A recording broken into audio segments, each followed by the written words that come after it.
আসসালামু আলাইকুম। কে বলেছে দোয়া কবুল হয় না? কে বলেছে মহান আল্লাহ তাআলা বান্দার কথা শোনেন না? মক্কার পবিত্র ভূমি কাবা ঘরকে ঘিরে অশ্রু সজল হাজারো হৃদয়, আর সেই হৃদয়ের ভিড়ে ছিলেন এক নীরব মানুষ। পেশায় তিনি একজন পরিচ্ছন্নতা কর্মী। দেশ পাকিস্তান, কর্মস্থল মসজিদুল হারাম। ইফতারের ঠিক আগ মুহূর্ত, চারদিকে ব্যস্ততা, কেউ খেজুর হাতে, কেউ পানির বোতল খুলছে। কিন্তু এই মানুষটি দাঁড়িয়ে আছেন একটা কোণে, দুই হাত তুলে কাঁদছেন, তার চোখে জল, ঠোঁটে কাঁপন। তিনি চাইছিলেন দুনিয়ার বড় কিছু, চাইছিলেন শুধুমাত্র ঋণ মুক্তি, অভাব অনটনে জর্জরিত জীবন থেকে মুক্তি। হয়তো কেউ তাকে চিনত না, হয়তো কেউ তার নামও জানত না, কিন্তু আকাশের মালিক ঠিকই জানতেন।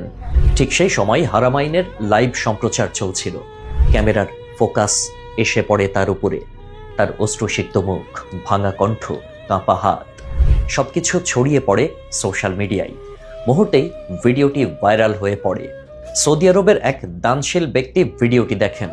তিনি খুঁজে বের করেন সেই পরিচ্ছন্নতা কর্মীকে, যোগাযোগ করেন তার সাথে এবং ঘোষণা দেন তার সমস্ত ঋণের দায়ভার তিনি নেবেন।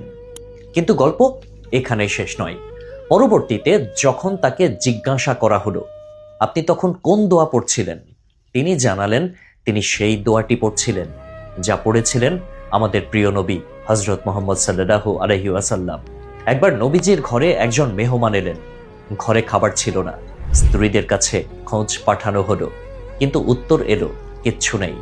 তখন রাসূল সাল্লাল্লাহু আলাইহি ওয়াসাল্লাম মাথা নত করে এই দোয়াটি পড়লেন, আল্লাহুম্মা ইন্নী আসআলুকা মিন ফাদলিকা ওয়া রাহমাতিকা ফা ইন্নাহু লা ইয়ামলিকুহা ইল্লা আনতা। এর অর্থ হচ্ছে, হে আল্লাহ, আমি আপনার কাছে আপনার অনুগ্রহ ও রহমত প্রার্থনা করছি, কেননা আপনি ছাড়া আর কেউ এর মালিক নয়।